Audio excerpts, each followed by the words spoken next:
Hi, everybody, and welcome back to yet another cracking edition of the Matt Brown Show. This is the Secrets of Scale series, where we're talking to founders and CEOs all about scaling their companies, or how they have scaled their companies. And with us in the hot seat today is Shane Kovalsky, the co-founder and CEO of Glue.co. Shane, welcome to the show. Thanks for having me. Excited to be on, Matt. Yeah, man, it's been a while coming, eh? Jeez, couple cancellations. I don't know. We were going for a world record of let's try this again next week. Anyway, side note for that. But Shane, why don't you kick us off, bro, with the elevator pitch about Glue? What are you guys up to there? Yeah. So Glue is an employee engagement and connection company. What that means is we give analytics tools and software to people leaders, think like chief people officers, CHROs, org leaders like VPs of people. And we give them an understanding of who's engaged, who's connected at their company, and who's disconnected, as well as who should be connected, who are the people that if they had the chance to meet, they would really get along. And that's, broadly speaking, employee engagement software. And then we go a step deeper and actually provide all the solutions to be able to bring that connection to employees. Things like offsites for team offsites, virtual team events, targeted one-on-ones. I think like Donut, maybe folks have probably heard of that. But if Donut actually had data on who you could or should be connected to and who you actually might get along with, and then prompted some of the conversations to happen. Effectively, our goal is to help organizations build a really connected and sticky culture for their teams. And for me, really, it's kind of based off of all the different places I've worked, in past jobs at startups or big companies. The reason I've always enjoyed my job, the reason that I've stuck around at those companies, because I loved who I worked with. And in distributed work, it's a lot harder to actually build that connection to your coworkers. So realistically, that's the goal of the company behind the scenes. Mm-hmm. So you have been on quite a journey to get to where you are today. So for starters, you weren't called Glue like 4 weeks ago, sort of thing. And then the things that you're doing now are also not what you said initially were doing. You've pivoted a lot to get to a point where you are at scale. Walk us through your journey on how you got to where you've got to. Like, what stands out for you as the key narrative around what you guys have been on in terms of journey. 100%. Well, like many others, we had a COVID-induced pivot that was forced on us in a way that we didn't love, but have built something much more meaningful since. So I'll walk through kind of the story. Mystery, which was our old name, and now Glue, was founded about 4.5 years ago. We started actually as a consumer app. We started as easiest way of thinking about it would be like Stitch Fix for a night out. You come to our website, you tell us what you like and don't like.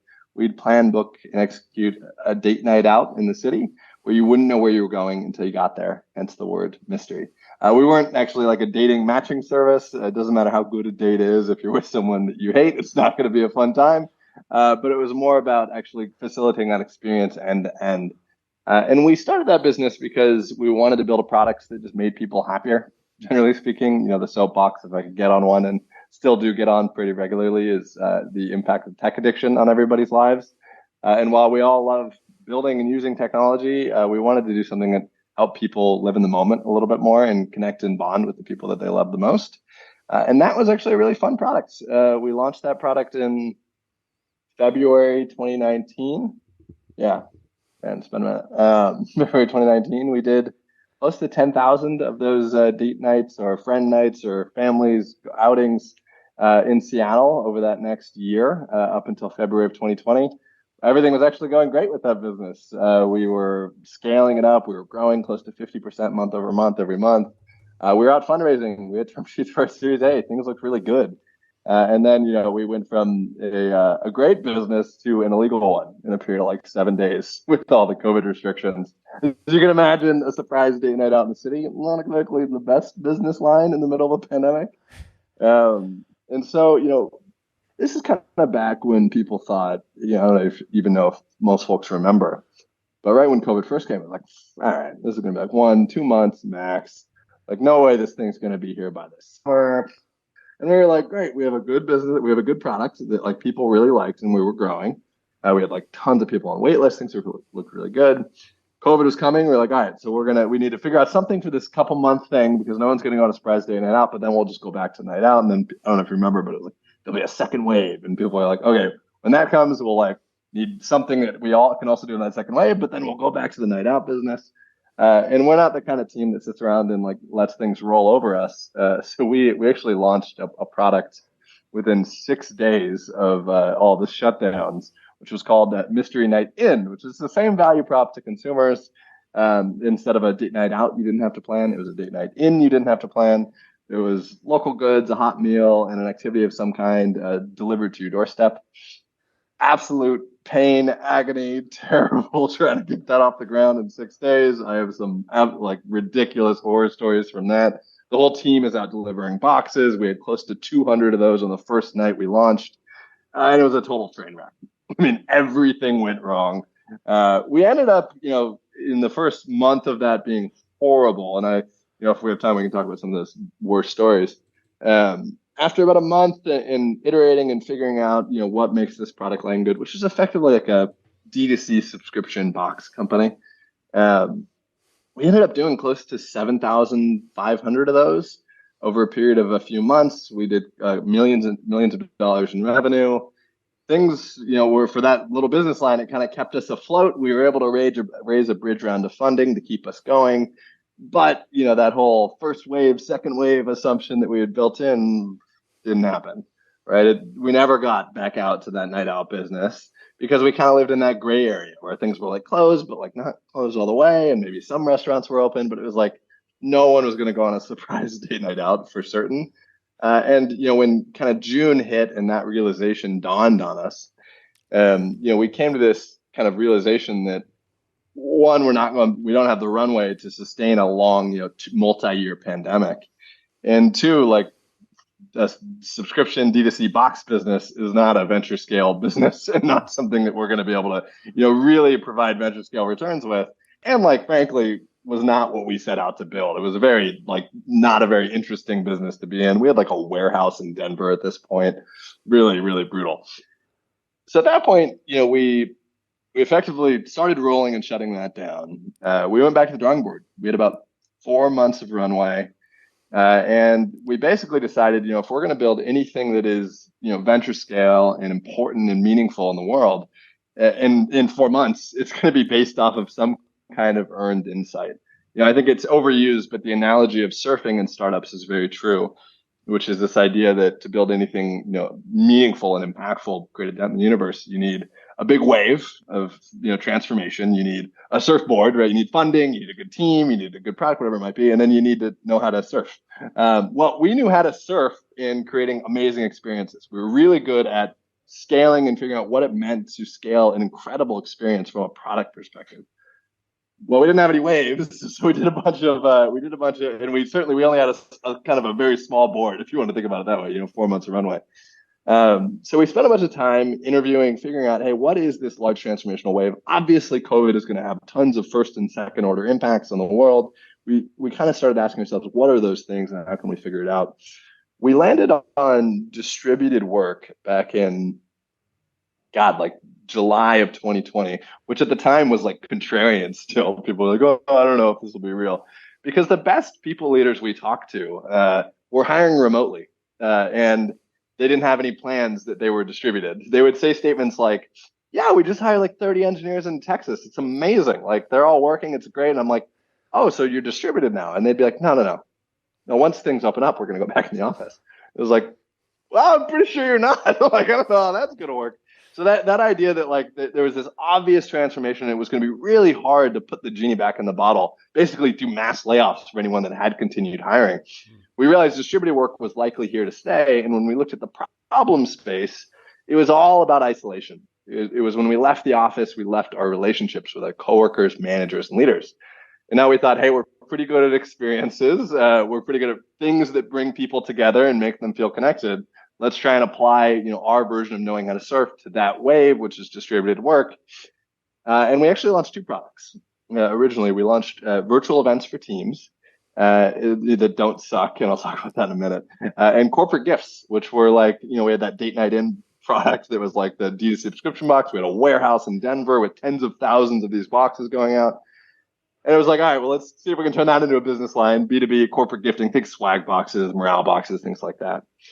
And our, for the next 2 years, I can, probably sum up most of the learnings in three phases.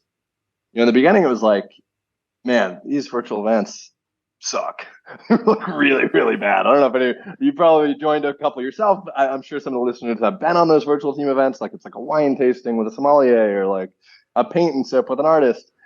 And they're all like pretty mediocre, if not terrible. Half the people even show up. The person doesn't know how to use the video camera. They start with something like, in normal times, we'd be in my studio, but these are challenging times. So I just want to take a minute and be thankful. It's like, no one wants to hear that stuff. Like, people just want to have fun and engage. And so we spent a bunch of time understanding how do we make these things actually enjoyable? How do we make these things really, really fun?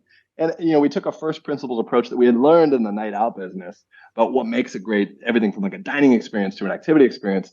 And it comes down to hospitality. It comes down to personalization. It comes down to all these different dynamics. We took that to the virtual event category and spent a bunch of time there. In the beginning, the stat we looked at was percent of employees that were excited to join the next event after the event they just went to.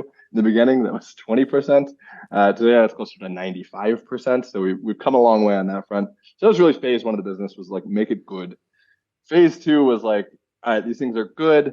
They're a pain in the ass to be able to plan, book, and execute. The problem statement we had was from one of our customers, Amazon, who had this crazy problem statement. They had 6,300 EAs, and each one of those EAs spends 5 days a month planning, booking, and executing morale, events, spend, whatever it might be. They book 400,000 events a year internally, and they spend close to $500 million, all for events that suck and don't really work. And so we spent a bunch of time, how do we make these things really, really easy? As simple as like a /team event in Slack, and you click a button and automatically you're in the right team event with the right people. Spent a bunch of time there. The output metric we looked at was attendance rate. People who would like actually show up to these events in the beginning. It's close to 40%. Today it's all the way at 90. That was phase two. So phase one, make it good. Phase two, make it easy. Phase three, and this is where the vast majority of our time is spent, and actually what led us to creating this, making the switch to what we now call Glue as our company, was like, okay, these things are good. They're easy to book. Are they working? Like, are these actually working for companies? And you can measure that in a lot of ways, right? You can look at all the product market fit scores and retransaction rates and CSAT and NPS. And if you looked at all those metrics for our business back in March of 2021, everything looked really good. We had phenomenal NPS. We had good retransaction. Our product market fit score was like 65%. That's like asking the question, how dissatisfied would you be if you could no longer use this? And you have to say like really dissatisfied. So all those metrics look good. But for a company, we were asking ourselves, not a question our customers were asking ourselves, by the way, albeit these EAs and team managers who are booking these events, but we were asking the question on behalf of our customers, like, what's the ROI? Are these things actually providing an ROI? And for companies, they measure ROI in employee engagement.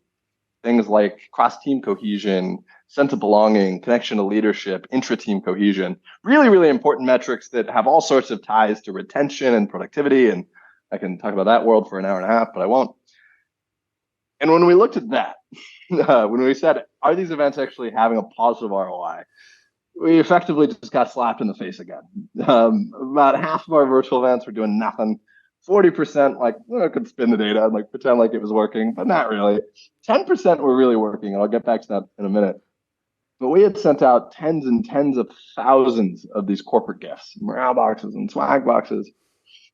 And we actually found an inverse correlation between anyone receiving one of those boxes and any employee engagement outcome you can imagine. Sense of appreciation, trust in leadership, connection to manager. The phrase we use internally now is, it turns out a t-shirt doesn't make you feel better about your boss. Shocking. Like we needed all that time and effort to learn that lesson. Well, I'll be quick in summarizing. Obviously, we've been through quite a bit of pivots, which is why it's a long answer to your story, probably longer than most other folks. But effectively, once we started focusing on ROI, what we realized is that the data that people, teams, companies, organizations, more broadly speaking, have access to isn't good enough to actually find and create ROI for anything they're doing, from virtual events to offsites to any of the morale budget spend. 95% of the morale budget is completely wasted. Like, you'd be shocked how much money spent on gift cards. You shouldn't buy your employees a gift card for the same reason you shouldn't give your significant other a gift card for their birthday. It's like, okay, fuck you too. Excuse the language. Yeah, But the point being is we started trying to understand, how do we get the data to understand what the problems actually are. And what we learned is that in distributed work, the problems are cross-team cohesion, connection to leadership, finding a best friend at work. Intra-team cohesion is actually fine. The people that you work with most often, you're still pretty connected with those folks, even distributed. 95% of our virtual events were intra-team events. There was a manager booking an event for their team, which point squarely wasn't the problem. Well, as we built up that data set to figure out how do we make our virtual events work, we realized that that could be applied to a lot of other problems. Like I mentioned, everything from offsites to virtual events to one-on-ones, but also just to even understand what engagement looked like using more observability techniques versus call it like a survey, which is what has been done in people science for a very, very long time, since like the 1920s. And so that all of that evolution kind of put us in a place where we are today, where we kind of rode all these product lines, have built up all this knowledge, have built up an understanding of how all these things work, and ridden the virtual event wave, which was really, really great for a couple of years, and then kind of fell off a cliff. People are still doing virtual team events, but not nearly as much as they used to. And now we're in a place where we actually understand where the value creation sits. We're more of a pure software product than just an events product than what we used to be. But yeah, that's the very high level journey without going into any of the crazy stories. So you're the quintessential startup then. So, yeah. Right? Like, oh my God. Evolve. Yeah, the great ones have these stories, kind of like your story reminds me of like Airbnb, where they hacked Craigslist to get inventory and shit like that. And then obviously we all know what happened, and they became who they became. So what's happened, what happened as a consequence of this? Because I get it, like, that doesn't scale, the venture impact doesn't, the desired impact doesn't meet if you're doing subscription boxes or what have you. It's not really a venture backable story. Now you're a platform business that's focused on not just events, but also, creating better connections within workforces and all this kind of stuff. So you've been on this journey. Like, what has happened in terms of your ability to scale? So when you figured that shit out and you were like, cool, let's build technology that enables this stuff, because your website looks amazing. I love the rebrand, by the way. Like, what has happened in terms of your ability to scale as a consequence of that, pivoting process?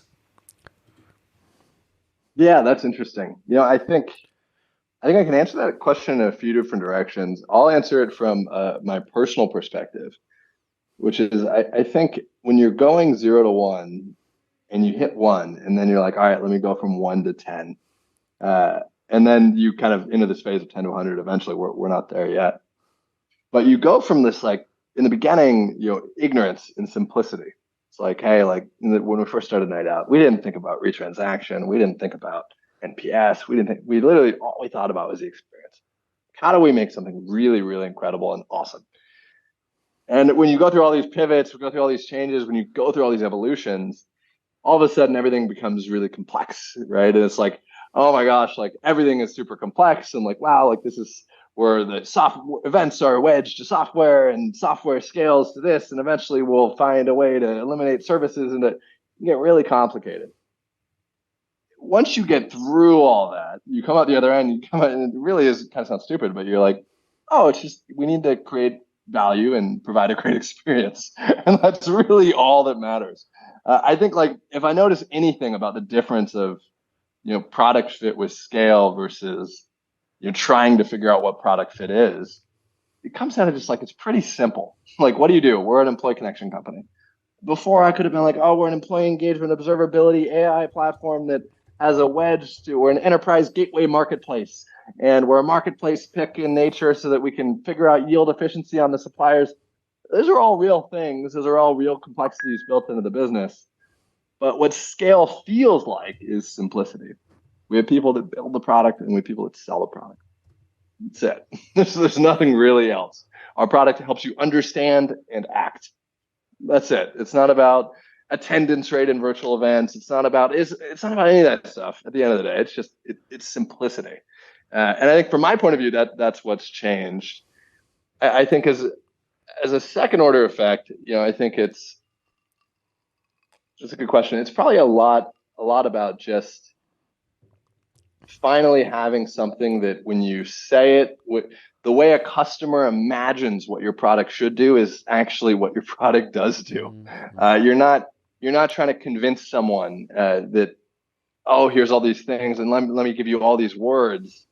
Today, even part of the rebrand when we were called Mystery, I could tell you all these reasons why we were called Mystery. We were called Mystery because happiness is expectations minus reality. Because if you're going to have any kind of experience, the most of the quality is actually based on your expectations of the experience and nothing to do with the experience whatsoever. I tell you all these things that were really important about that name.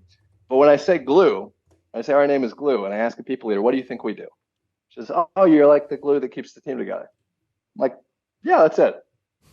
That's a lot of what scale feels like. I know it's kind of a weird answer, but it really is just converting really complex systems into really simple ideas. Yeah. And that's what's changed.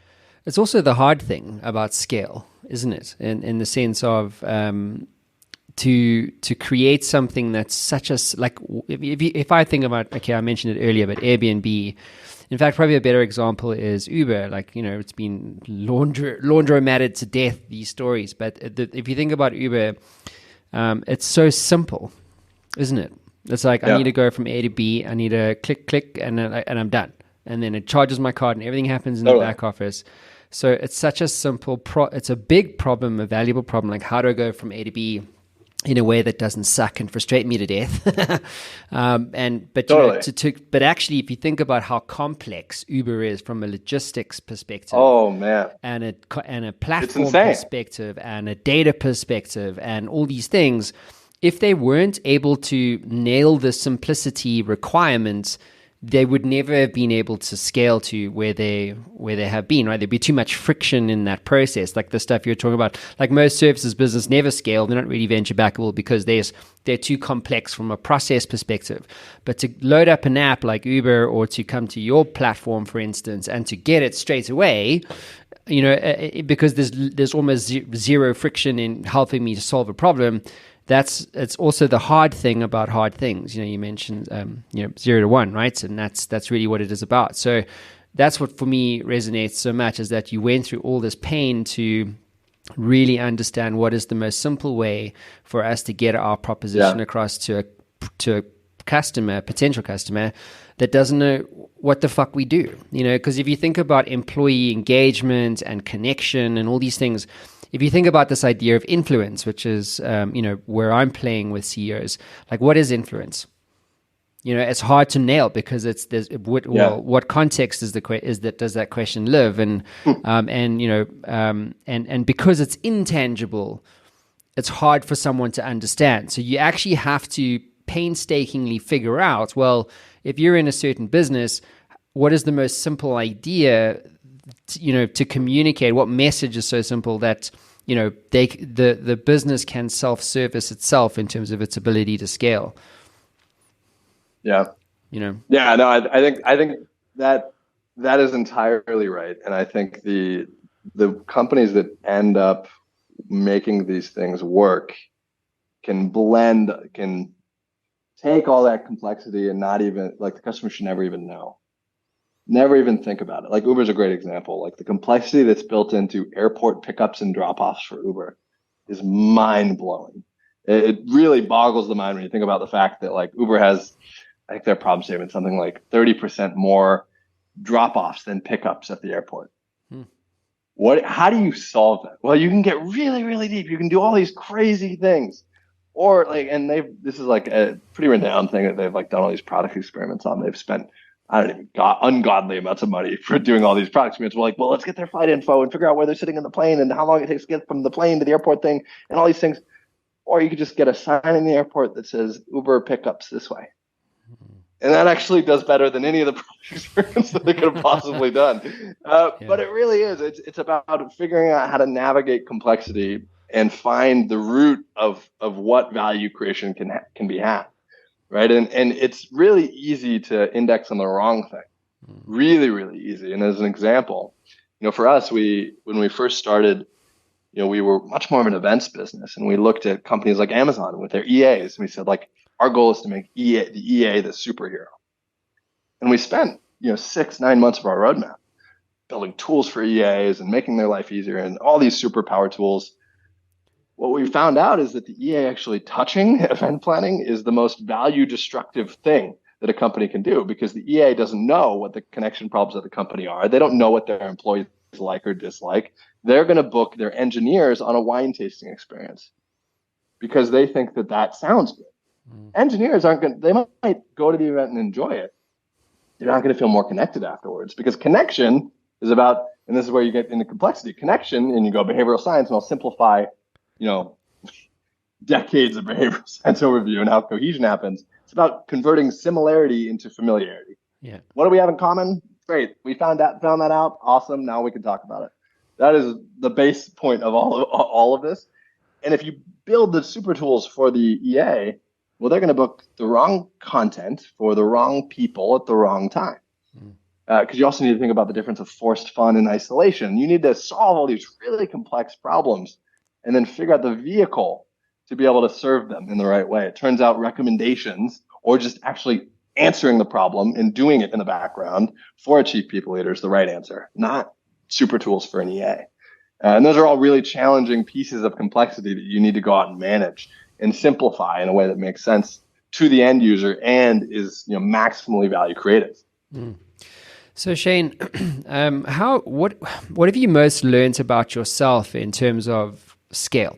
In the sense of and where I'm coming with this for context is, I've learned that a business can only scale to the extent that the founder or the founders scale themselves. So you could have just remained a subscription box business if you made a couple $1 million, kumbaya. And no one would have judged you for it. Maybe yourself when you were staring at the ceiling one night and you couldn't sleep. Yeah, the ultimate you know what I'm judge. saying? It really if you want to build a big fucking business, you really have to scale yourself. Your belief in yourself, your confidence in yourself. And then, of course, you have to deal with the struggle of it, right? It's well, okay, I know what it feels like to be on that train. And for me, I've learned, I don't care about that. I don't really want investors. I don't really care about the Silicon Valley narrative. But that's me. You understand? And so, but if I was that guy, which I'm not, but if I was that guy, then I would have to scale my propensity to manage a business at scale. Makes sense?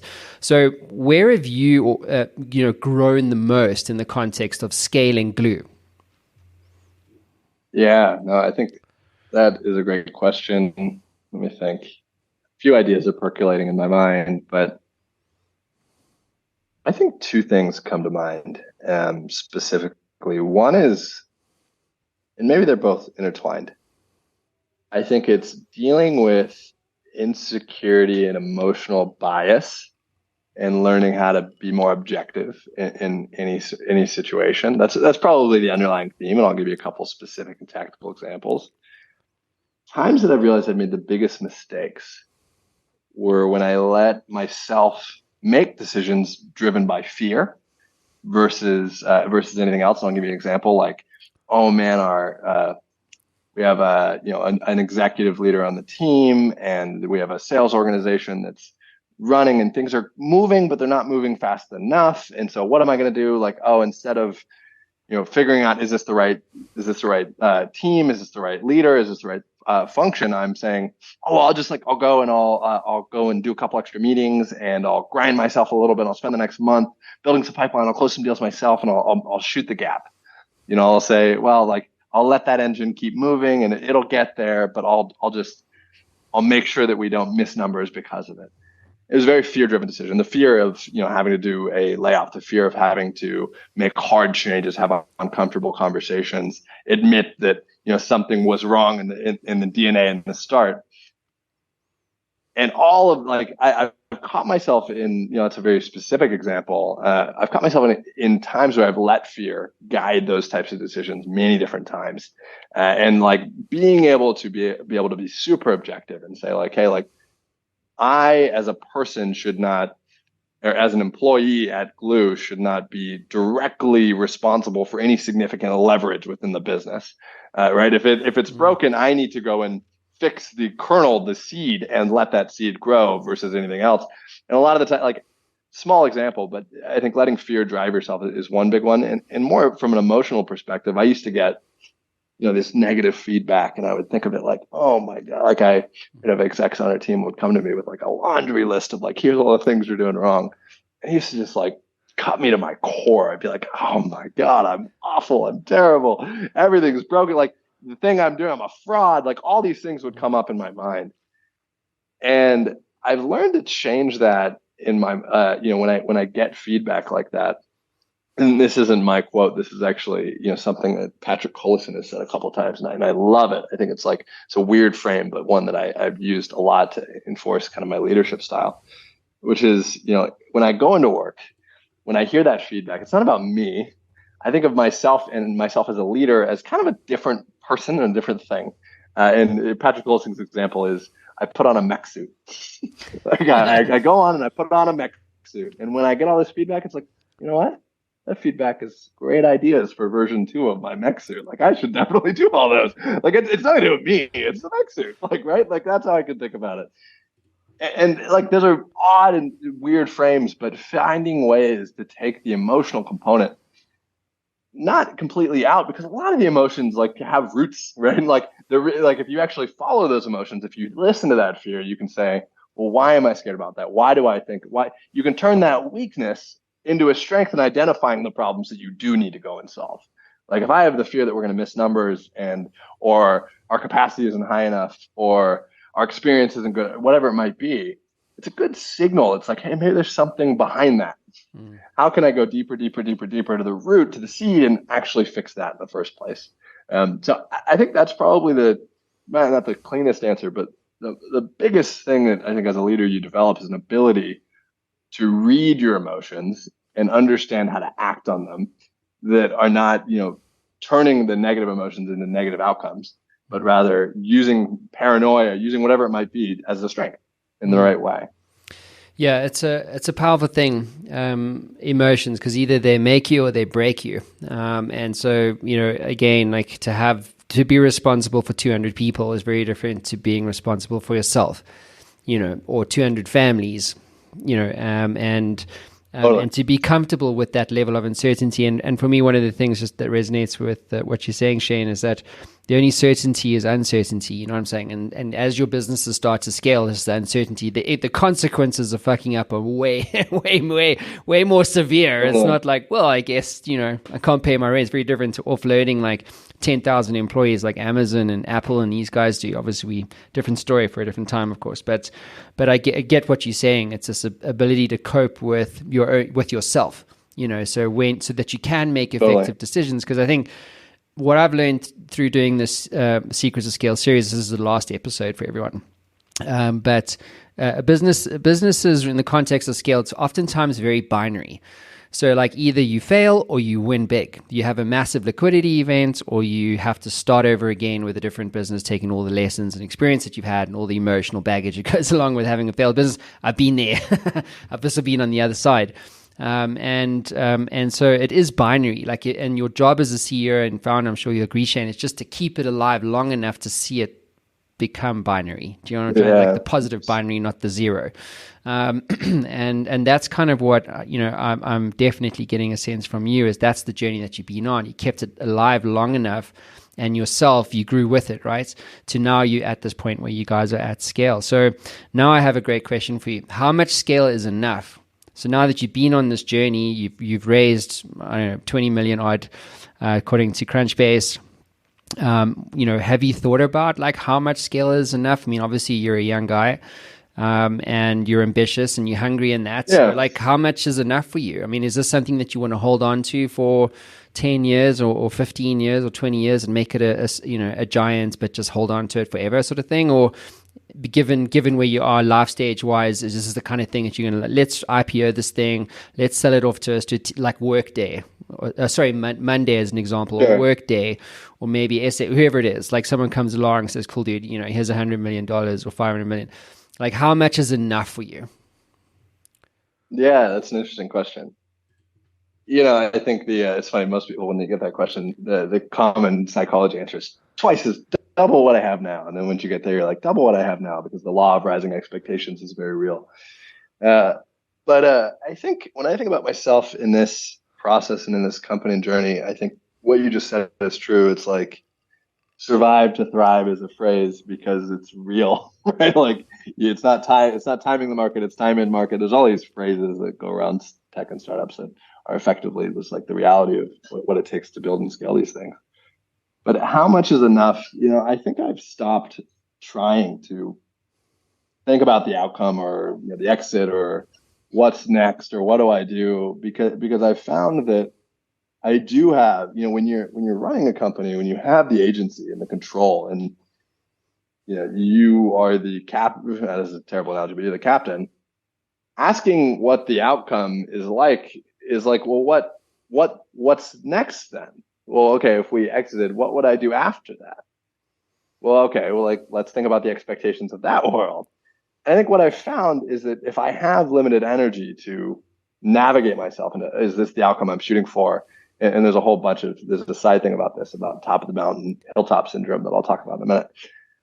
But my time is so much better spent ensuring that what I'm currently doing is what I want to be doing, right? And I have complete agency over that.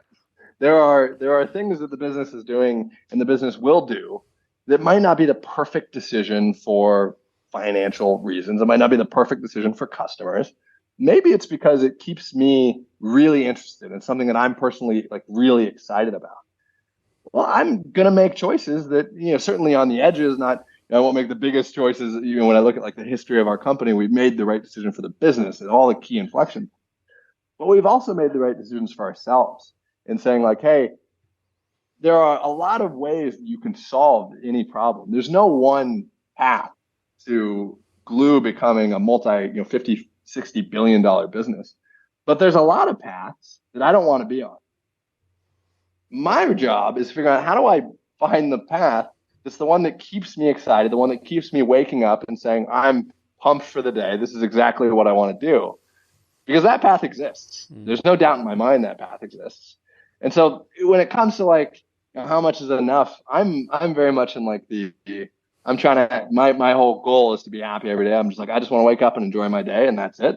And how I enjoy myself is pushing limits and saying like, I've got a limited lifestyle. I've got a limited time on earth. There's only so much I'm going to be able to do. Why wouldn't I swing for the fences? Why wouldn't I go as big as I possibly could, but make sure that I'm not going for the outcome, I'm going for the journey. And the journey that I'm on is controlled by me, so why shouldn't I control it? I think that's probably my answer to that question, which is maybe not exactly what you were looking for. No, not at all. I mean, I've actually, funnily enough, asked it as a standing question because it's kind of like, oh, yeah, we're on the scale train, and it's like, yeah, but where's it going, dude? Like, have you thought about that? And to your point about what would you do afterwards? So firstly, before we get there, so for me, like, you have to be in love with the vision, right? So you have to be excited about being challenged and what have you. But sometimes guys fall out of love with their businesses. I've been there. Even like yesterday, I spoke to a CEO of a recruitment company.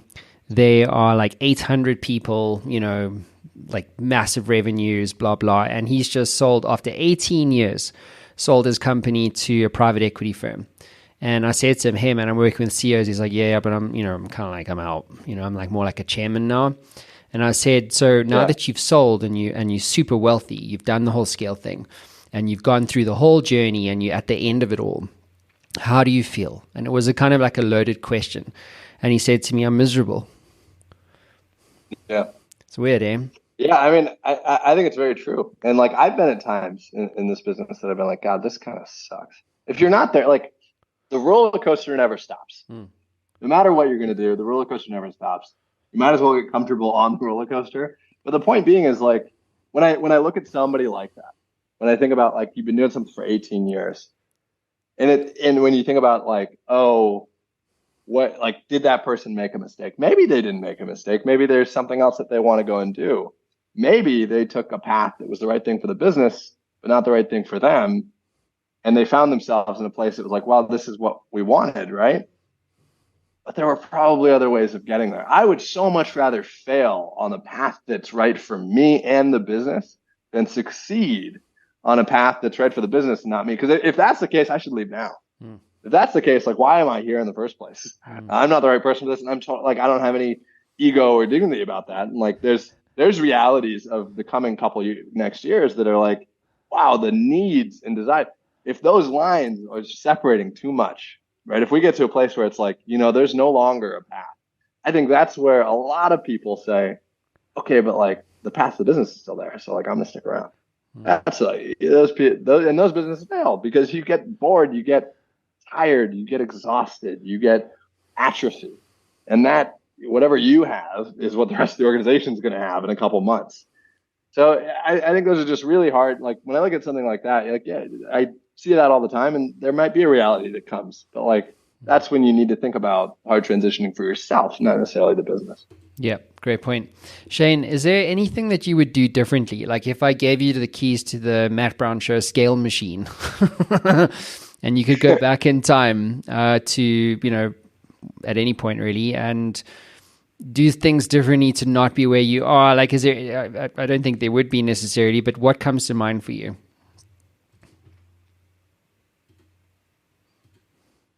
I don't know. I think it's a hard question. Would I do anything different? Of course, there's 1,000 things I would do differently. Like all the way I made so many mistakes, it's not even funny. I made all these things, but at the end of the day, I think people look at what they've done differently, and you look at all these things that you've learned and things that are like fuck ups that I wish I could go back. But there's a big difference between knowledge and wisdom, and people often don't look at accrued value and wisdom. And knowledge is I know I shouldn't hire my friends. I know my sales leader is a really tough leader to hire, and I should think about all these things. And knowledge is you read about it, you listen to podcasts, you do whatever, and you're going to get it. Like, and you think you know. Wisdom is like, now you're fucked up. And because you had the knowledge, you realize it, and you're like, great, now I thought I knew what that felt like. Now I know what that feels like. And so, like, when I hear a question like that, would I go back and change anything? Well, if I went back and changed anything, I would be losing wisdom. I wouldn't have the knowledge I wouldn't have the wisdom that I do now. I'd have the knowledge. So would I go back and change anything if I was trying to optimize for the company? Sure. If I was trying to create the best possible outcome for the company. But at the end of the day, the best possible outcome for the company while I'm in charge is what's best for me and the company. And so, no, I don't think I'd go back and change anything, even though I've been through terrible experiences and all these different things. Like, no, it's part of the journey. Yeah, you have to be in for the ride. And like, to think that I haven't accrued that value would be silly, even if the business fails tomorrow. Yeah. I've gotten so much value, right? And like, yeah, it's hard to think about it in that frame, but I think it's an important frame to add. Yeah, absolutely. You're a wise soul, dude. I must say. I'm impressed.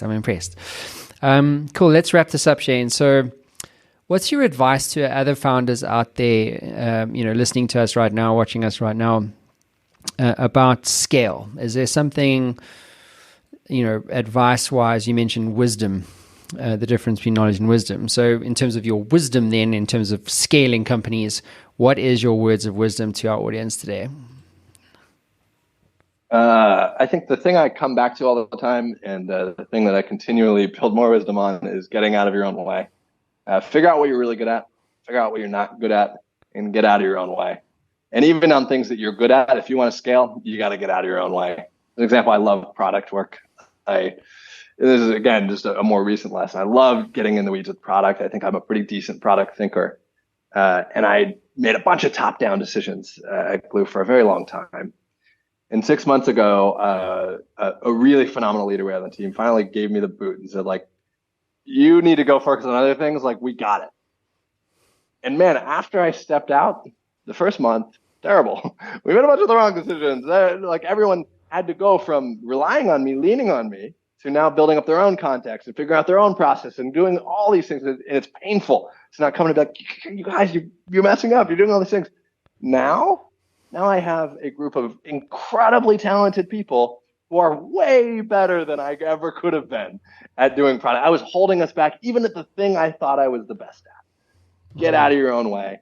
Find ways to, if you're going to believe and build and bring people on, certainly there's a bunch of views of how much to micromanage, how much to be involved. And so there's no great company that doesn't have some of that from the leaders and founders.